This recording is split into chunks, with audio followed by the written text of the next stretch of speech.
Hi, we are live. How is everyone today? I'm Sue Rogers, and I have a guest with me today. This is my friend Amy, and she has a ton of really great information for you guys. I talk a lot about what she's going to share with you, but she is living proof of how changing your health can really make an impact on healing. So I guess we can just dive right into it. Okay. And then if you guys are watching live, if anyone has any questions, feel free to ask away while we are talking, and hopefully we will see them and respond. Okay. Okay. So first, just tell us a little bit about your recent health journey. Okay.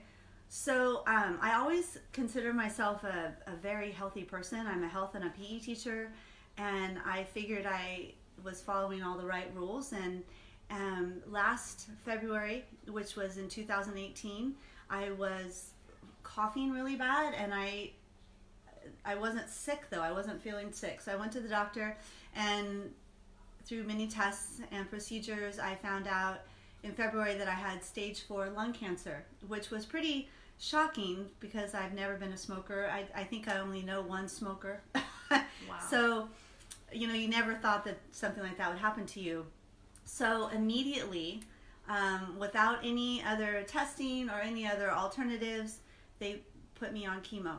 And so I did 4 sessions of chemo, and I realized after 4, so that took me until the end of May, early June, that I was going to die of chemo. I was not going to die of cancer. The chemo would kill me long before anything would happen inside my body with the cancer. It got to the point where I was so exhausted, I would get up in the morning and I would take a shower, and I'd have to lay down and take a nap. Like I have young kids. Like I could not live like that. And unfortunately, if you get cancer, one of the first things you start doing is you start looking at all the research and what are my chances. And the chances for stage 4 lung cancer are so dismal. Dismal, like 8 months. If you make it 5 years, you're in the top 5%. Like, and I wasn't willing to be that type of statistic. So I thought, I'm gonna do something different. So somebody through work introduced me to some alternative treatments in Reno, and they were just IVs, and they aren't for someone particularly who has cancer. They're for people who have weakened immune systems, which is the reason you get cancer. We all have cancer cells in our body, and if your immune system's healthy, then you're doing fine. And so I started going up there, and the treatments are not covered by insurance. Alternative treatments are not. Right. But I started talking to the doctors at the treatment center, and they told me about an alternative oncologist in Reno that did treatments that were different than chemo. And so I researched that, and because insurance doesn't cover it, it was super crazy, outrageously expensive.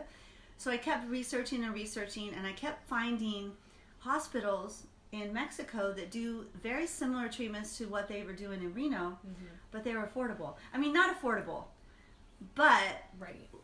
A little bit more affordable than they are in the United States. So I thought, you know, I'm either going to be a statistic or I'm going to do something different. And so my husband and I flew down to San Diego. We took an Uber to the border, got another Uber to the Chipsa Hospital, which is the hospital I chose. Yeah. There's several down there, but I chose Chipsa, and we just showed up to kind of see what it was like. And the people are amazing. They're so welcoming and so loving. The facility is old, but it was very well taken care of and very clean. And they took you on a little tour of not only the facility, you got to talk to the American doctor that worked there. They talked about all the treatments, and I was so convinced that, and I felt like I had the confidence to go down there because I felt like I was being led down there through my faith. And so I thought, you know, what do I have to lose? And we'll talk about later. I had some money that was raised for me, so I had the money. So my husband flew home. I stayed, and my mom joined me, and I stayed for 3 weeks, and we did alternative treatments. Lived in the hospital, and we were taken care of 24 hours a day. And then I've been down there every 3 months, either for a quick trip to go pick up medicine, or I go down and actually get a week of kind of booster treatments, depending on what I can afford and what time I have. But as of March of this year, March 2019, I'm going to cry when I say that. Sorry. No. As of March, I was able to get my first PET scan because my insurance would not approve PET scan because I have crazy Blue Cross insurance that doesn't approve much. But there were no cancer cells in my liver and no cancer cells in my lungs. There were 2 spots on my lower spine that they thought that if I just kept going and doing what I was doing, that I was going to be fine. Now, I don't want to be misleading. There is one treatment that I am doing that is, it's conventional, it's new, and this is another kind of a side story. It was through an MJC instructor. She introduced me to her friend who works for Foundation Medicine, and they tested me and matched my genomic defect to a drug. So I am taking a targeted therapy drug here too. But I think I see so many people who are getting into this situation that are just, it's negative, like depression and sadness. And I think being offered these alternative treatments has just given me hope and optimism, and I think that is a big part of the game. It absolutely right is. But I do want to tell you, because we're leading into this, probably about 80% of the treatment from the CHPSA hospital is nutrition, and is what you eat and what you don't eat. And so I know that's why we're leading into this conversation, but that is the bulk of it. So even if you don't have the money to go to an alternative facility, if you change your diet, you can do a lot of help yourself. You absolutely can. And I want to point out Melissa, I see you, and Lisa, hi, I see you as well. Melissa is my friend that I was just telling you about, that is off of her 11 medications and her shot. And then not only that, she just said that you were her son's principal for a year. Oh, what's your son's name? What's the son's name? Mason. Oh, hi, Melissa. That's awesome. Yeah. Amazing story. All right, we've got some people Well, watching. we're not done yet. Oh, yeah. This is like just scratching the surface here. Yeah. So we're going to jump into the next question / topic. I share a lot in regards with inflammation foods, inflammation causing foods, and removing them from your diet. How has diet and foods you consume played a part in your healing? Okay, huge. And I thought I was healthy. I wasn't. I'm not a big sugar eater. I'm not a big sweet eater. But everything you eat has sugar in it these days. So it I think that's my phone. I'm sorry. Is it? Yeah. So I was just going to yell at my kids. No, I'm sorry. They'll go away eventually. Yeah. So at the CHPSA hospital, they are really, really, really strict. And fortunately, when you're there for 3 weeks, they do all the cooking for you, and you don't have to worry about any of the prep. The hard part is when you come home. That's the hard part. Yeah. But the diet includes no sugar at all. You do have fruit, so it's just no. You can have healthy sugar. Right, it's not refined sugar. It's not refined sugar, but there are some fruits that are way higher in sugar than others, so they do limit those. But it's no sugar, no meat, and no dairy. And if you think about it, it's like going back to how God had us wanting to eat. Like, you eat the fresh fruits, you eat the fresh vegetables, and we didn't drink cow's milk right. way back then. Right. So if you eliminate that, you're really eliminating all of the things that are causing that inflammation. Plus, the water that we drink needs to be pH balanced water, because you want your body to be, you don't want your body to be acidic, and that goes along with the inflammation. But eliminating all of that is really hard. And not only are you eliminating that, but when you eat your vegetables and even some of your fruits, And it's okay to eat them raw, but it's better for your immune system and for your inflammation to have them slightly cooked, so that your body doesn't have to work at breaking them down. So you're getting the nutrition at a higher percentage.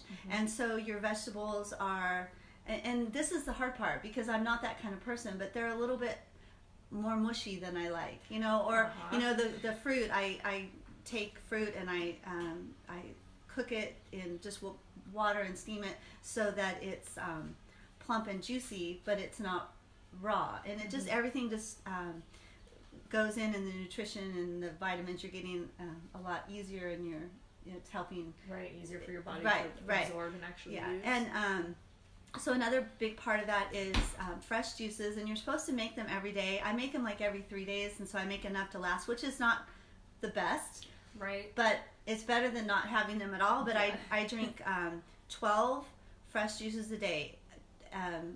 8 of them are carrot, and 4 of them are green leafy. It's green leaf lettuce and green pepper, and I do have some green apples in there. The Granny Smith, not the sweet ones, but the sour ones, to make it tolerable. But you drink that, and you drink. They're just small glasses, but you drink 8 of those a day, and that gives you instant nutrition. Like, you can't eat that many carrots in a day, but if you can drink that many, carrots, you're not getting the fiber, so that it is not hard on your system, but you're getting all that nutrition. And it's made by me. I don't go to the store and buy it, which they say if you absolutely have to, it's better than nothing. But you need to make it yourself. Because anything in the store has a shelf life, which means there's some kind of preservative added to it, and you don't want that. Okay. And so can I add another part of me that's not nutrition, and this isn't the most pleasant thing to talk about, but the more I talk about it, the more people I find that this is like part of their life anyway. But when you go to CHPSA, when you're down there, they have you do 5 coffee enemas a day. I'm glad you were going to talk about this, because I was going to see if you're comfortable talking 5 about it. a day. Now, when you come home, it's hard to fit 5 in. So they recommend if you can do 2 or 3 a day. And it sounds a little unpleasant, and when you first start doing it, it's a little strange. But now, just to be personal, I have teenagers at home, and I shut the door and I turn on my Christian music, and I just lay there, and I lay there longer and longer and longer, because it's my time to just be by myself and not have to answer any questions. They all know what I'm doing, so no one interrupts me, and so it's not an unpleasant thing anymore. It's kind of my break. How long does it usually take to do? Well, they want to try and hold it in as long as you can, and so the more you do it, the better you get. So shooting for 15 minutes is a good goal, and at first it won't happen at all. I can imagine, And the better you get. In fact, I talked to one person who she's actually a professional athlete, and she went to CHPSA. She was a swimmer, and she went to CHPSA, and I met her sister, and she said that now she can hold it in for like an hour, and a lot. Your body just adapts to it, and it's not unpleasant, and it's not normal coffee. They have special coffee that is designed for that process, and so that's a big part of it, because you're detoxifying your body. I was just going to say share what the benefits of that are. It stimulates the bile ducts in your liver, and so that it releases the toxins in your body, and it just kind of helps that immune system do its job. And I go to acupuncture, and the lady who does acupuncture says, "Oh yeah, I do those at least a couple times a month." I talked to a nutritionist through the acupuncture, her friend, and she said she does them a couple times a month. I'm like, okay, so they're not that bizarre. No, and I actually, before you had shared that you were doing them, I had heard about it, and I thought, I would. Yeah, the health benefits of it. Yes, you have to really focus on that. And it was nice being down in CHPSA, because they don't force you to do it, but your coffee's delivered to your door. Well, yeah, 5 times a day. Right. Here you go. So you get good practice at it. So then when you're coming home, it's not this foreign thing where you're trying to figure out what you're doing, and so okay. Let's see what else. Okay, so next question, and you shared just a little bit. Was it hard to change your habits? Okay, so I thought I was pretty healthy. So the habits that I had to change, number one was wine. Yeah, because wine can be okay and healthy for you, but it's a lot of sugar. Every once in a while I do break down, like when it was my anniversary or my birthday, and I find the wine that has the least amount of sugar in it, and I have one glass. Whereas before it was a daily thing. Yep. And not eating cheese. That I didn't think that was going to be a big deal, but I was pretty addicted. Yeah. So was a huge milk drinker. Even though I drank non-fat milk, I thought it was good. So giving up the milk, but being able to supplement it with almond milk. I just don't drink it anymore. I mean, before I used to drink milk. Now I just use it on cereal or oatmeal or something like that. Yep. Yeah. So the habits that were hardest to change for me weren't as hard as they might be for some people, because I had that nutrition background, and desperation is pretty much what it is. But if you could do all this before you need to do this, then you could prevent a lot of heartache, because this isn't just for cancer, this is for your immune system. So it's for majority of diseases that you could help prevent. Absolutely. And it's, I mean, if you guys were to start now and make small changes, that eventually one small change is permanent, and then another and another. Right. The amount of prevention that we could all do. Right. Because I thought I was healthy too until all my other minor compared to what you have healed yourself from. The hardest thing is the sugar, because everything has sugar in it. Everything. Has sugar. Like even bread. Like I'm not even supposed to eat bread. Like, oh, that's another thing. We're not supposed to eat. Now that I've been going through this process for a year and a half, every time I go down there to Mexico, they change my supplements and my diet based on what my blood needs. And I've gotten to the point, because things are kind of going away, that I now am so lucky that I can have 2 pieces of wheat bread a month. I'm sorry, 2 pieces of wheat bread a week. A week? A week. So 2 pieces. But before, all bread is processed. And even if you get it, at a health food store, there's going to be something. It's not necessary. Yeah. And one of the things I've noticed is eliminating the bread has my belly fat. I mean, I think that's the number one thing that causes people to have belly fat, is the grains that we eat, and we eat so much of that. Right. So that was hard. The bread is hard to get rid of. Yeah. So now I'm so lucky. I get 2 pieces a week. Yay. And I use them very wisely. I bet you do, right? When it's a treat. Yes. You're going to enjoy it. Yes. Take your time. Okay, I think you mentioned a little bit this too. What were the treatments that you received that are not available here in the U.S.? Okay, so one of the things, and I'll talk about the treatments, but one of the things that I was really shocked was that before I went down to CHIPSA, my energy was so low, and so I was told to talk to a nutritionist through my doctors, through UC Davis, and they told me I could eat whatever I wanted. I just needed to eat in moderation, because they didn't want me to lose weight because of the treatments I was on. Okay. And so then I went to Mexico, and because I'm all of a sudden not eating cheese, and I'm not drinking dairy, and I'm not drinking wine, and I'm not eating meat, obviously I'm going to lose weight. And I lost quite a bit of weight. And it wasn't like I was ever starving myself. I was just eliminating all those things that, so I think I'm now at my normal, this is what I should be weight, even though it might be lower than what people think I should be at. But this is just who I am. And so when I went to the doctor about 4 months ago, they were really concerned about me losing weight. And so they had me talk to the nutritionist again, and she told me I needed to just start eating. And they don't give you the guidelines. They don't give, it just blew my mind. So a big part of the treatments down there is the nutrition. And I don't know if you're going to, I'm sure there's some ways you can get that, but the medical field, is really limited in what they can tell you as far as diet.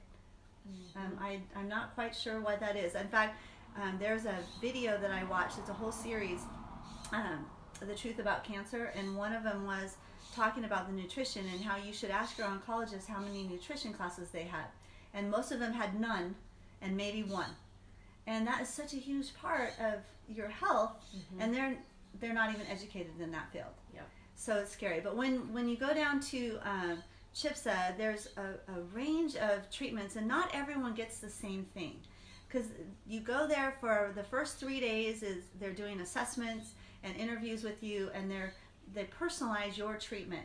And every time I go down there, my treatment changes a little bit based on my situation at the time. And so they do have a couple of conventional treatments. They do have chemo, but their chemo is called low-dose chemo when they inject it with insulin, because cancer cells love sugar, and so insulin is connected to the sugar. So if you put the chemo with the insulin, then so much more of it gets sucked into your cancer cells.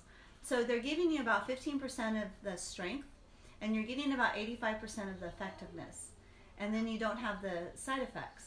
So it's low dose chemo. Now, not everyone has that, because some people that are going down to CHPSA are actually still doing chemo. You don't do both, but that is one of the treatments. They do another one that I thought was pretty important is they do something called IV ozone, and they take out a big vial of blood, and they inject O3 in it, and so that it pumps it up with a lot more oxygen. They run it through this processor, and I'm not quite sure what the processor does, but it does something. Okay. And then they put the blood back in, and so it boosts up the oxygen in your body, and cancer cells don't like the oxygen. So that's one thing. And you would only do that once a week when you're down there. Some people, I couldn't do this because I had lung cancer, but they do have an oxygen chamber where a lot of people got to do that, and it's decompression, and it just forces the oxygen into your body, so it increases the amount of oxygen in there, and you get to lay there and watch a movie for an hour. It's kind of a fun little treatment. I was bummed I didn't get to do it. They do all kinds of other treatments. They do I'm kind of blank at the moment. We do something called, and I can do that here too, when I'm down there, I do it IV, and it's called Apitone. It's high doses of vitamin K and vitamin C, so it's still a vitamin. Vitamin K and vitamin C, that combination kills cancer cells. In fact, the first time I was down there and did it, and I did it through an IV, so it's a lot more powerful, I could feel it. Like, I could feel where my tumor was, and I could feel not a bad sensation, but I could feel a sensation. Yeah. So it was really, really interesting. At home, they send you home with the same thing, but it's in pill form. So it's not quite the same effectiveness because it's not being injected into your veins, but you still get it, and it's called Apitone, and they're actually testing that right now through trials in the United States. Awesome. So we'll see. What else do we do? Oh my gosh, there's so many things, and I'm going blank. Another treatment, and I do this here as well, is called Coley's toxin, and it sounds bad, but they're also experimenting with something very similar to this at the Mayo Clinic right now through phases, but it's a different type. But I get a shot twice a week, and same when I'm down in Mexico, and it's actually putting in a toxin in your body, and probably about 30 minutes after you put the toxin in, you start to get the chills, like, your body's trying to warm up, like you're really, really cold, and you're shaking, and you shake for about 45 minutes, and then you get a fever. And like, I just did it on Sunday night, and I got a fever about 102. I last for about an hour, and then it goes away. And the whole idea is, first of all, your cancer cells don't like heat, so it kills some of your cancer cells because it's going above your body temperature, and that the whole process is just boosting up your immune system and getting your white blood cells going and trying to attack the invader. And in fact, it was kind of funny. The next day, I had my last Coley's on Sunday night. Monday, I had to go do a blood test, and my white blood cells, which are normally fairly low, off the charts. So I don't know. I can't really explain that to my doctor now. Like, I don't know exactly what to say to him. I haven't met him He's going to wonder why he must have thought I was really sick. Yeah. But anyway, so that's a process that they're doing an experiment right now in a couple of different cancer institutes, but they're not using exactly the same toxin, but they're doing something very similar. Okay. So we're coming around, but it's just slow. Right. Slow. Now, another thing, when I went down to CHPSA, they're doing research right now. They're looking into opening a facility in Nevada or in Tennessee, because both of those states can do alternative. And I asked them, though, how is that going to affect the cost? Yeah. And he said, you'll still be coming to Mexico. So there will be some people that would be able to go and afford that here in the United States, but they are looking into coming into the states that will allow them to do their treatments. That is, I mean, that's exciting. Yeah, it is exciting. And unfortunately, I don't know if insurance will pay for it. So probably not. But, there's got to be pressure somewhere. Yeah. If there's enough people that are choosing the alternatives and doctors are seeing that it's working. Right. And I think, again, I just want to emphasize this, I think your outlook and your optimism is the big part of it. If I didn't have these alternative treatments to look at, where would my optimism come from? Like, how optimistic can I be when I'm sick on chemo? Like, I would have probably given up if I would have even been here to give up. So I think that the big part of it is I have an option. Yeah.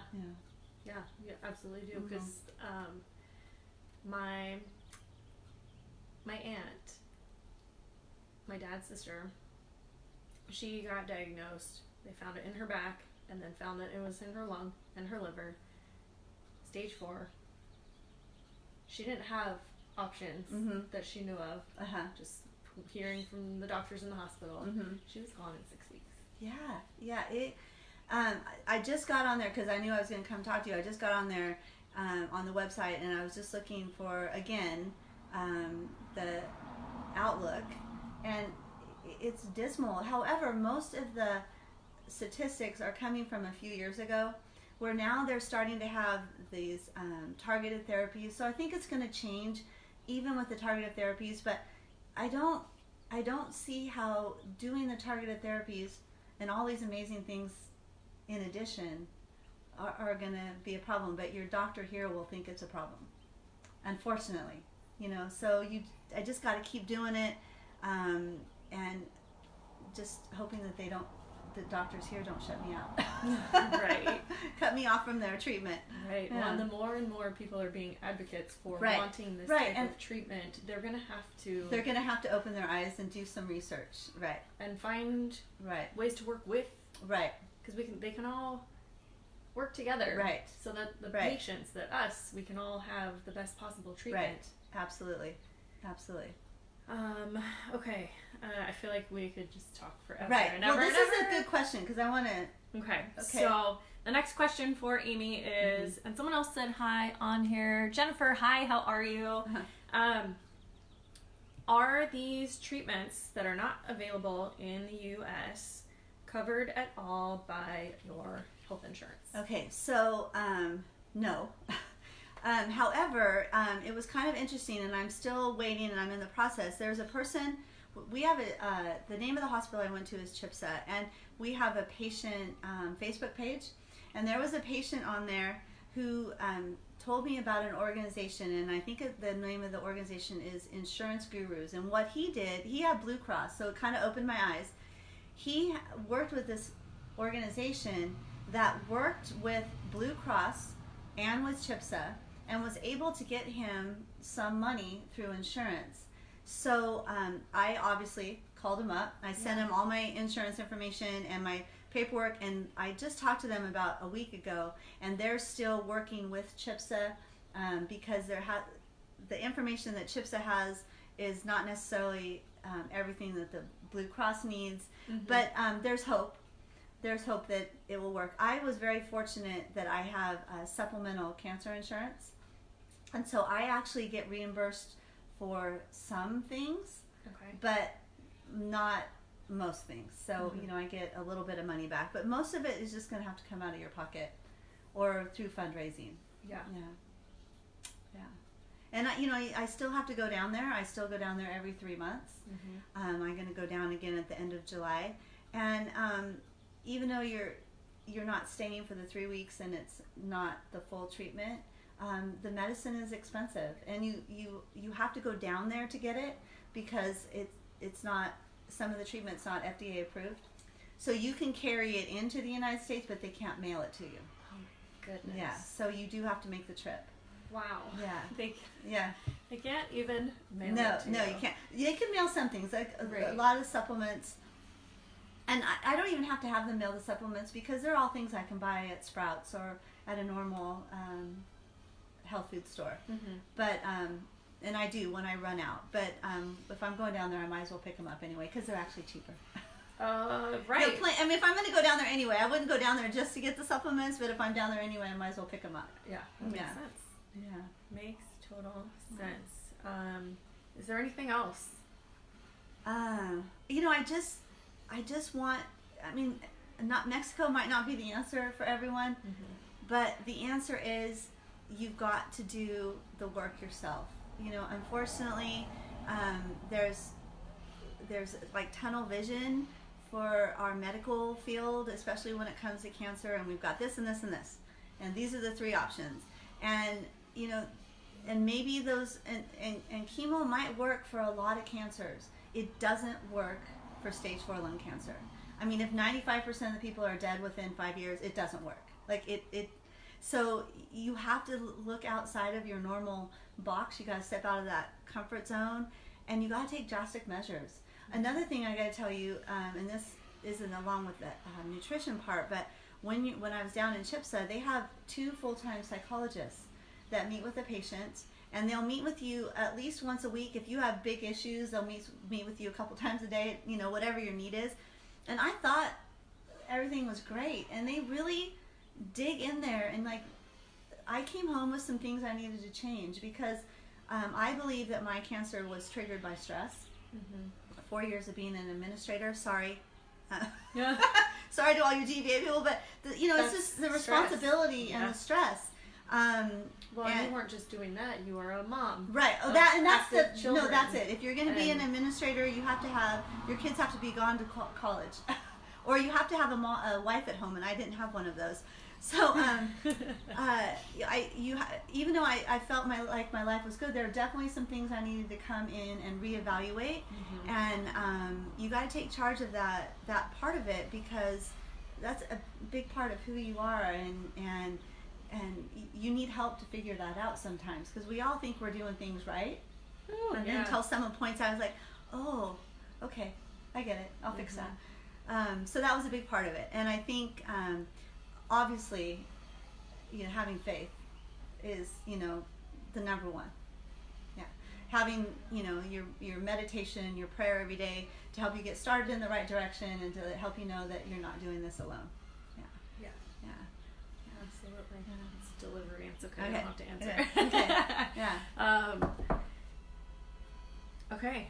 I feel so honored to have had you come share your story with me and with everyone else. Melissa's asking. That's Melissa. She said, do you use magnesium? And if so, what form? I don't at the moment. No, another thing, it's not magnesium, and it just reminded me, but no, I don't use magnesium. That's not one of the supplements that they give me. But I do, I found a treatment here. Can I talk about this? Yeah, absolutely. Found a treatment in Modesto just by accident through a friend whose husband owns it. It's a GBA parent. He owns a Beamer store. I know that sounds kind of weird, but sounds like a car, right? I know, Beamer. but it's along the lines of those magnets that people wear on their wrists that increases the circulation. Well, there's a business where they have Beamer pads, and you just sit on the pad for 8 minutes, and all kinds of issues that it helps. One is the biggest ones is for circulation for people who have diabetes, but all pain issues, and it just makes sure that the blood is getting to every little cell in your body, all the way to the end of your capillaries. The older we get, the less circulation we have going out to the very ends of the tips, and And it's been life-changing, but also the water that you can get through that Beamer store is alkaline. It's Kagan water, and it's alkaline water that has the minerals that you need in it. So highly recommend really looking outside of what's available in your medical field. Acupuncture, I'm doing acupuncture through a GBA parent. GBA has been the best thing ever. Right? Huge shout out to anyone GBA who watches this. Great Valley Academy, way to go. Yeah. Awesome. Yeah. So, it's definitely worth your effort to make some life changes and to look outside the box. Yeah. Absolutely. Mm-hmm. Okay.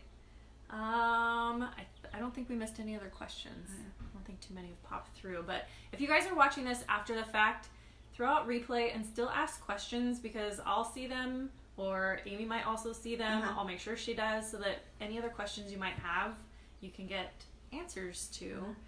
And I did want to share one more thing about this.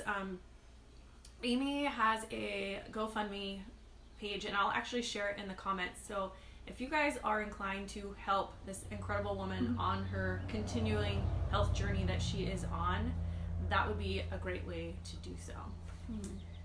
Yeah. Thank you, Sue. I appreciate it. Thank you so much. Yeah. And seriously, it was an honor to have you be able to share your story, because some of you guys have heard me share about my friend who is beating stage 4 cancer. This is her. So now... And I feel like, I keep waiting for the opportunity to share my story. So if you have questions, or if you want to talk to me, contact Sue or whatever, I would gladly love to have a conversation with you and share more information, or give you the information that I got from CHIPSA. Yeah. Okay. All right. Yeah. Well, awesome. Thank you guys very much for watching, and hope you have a great rest of your day.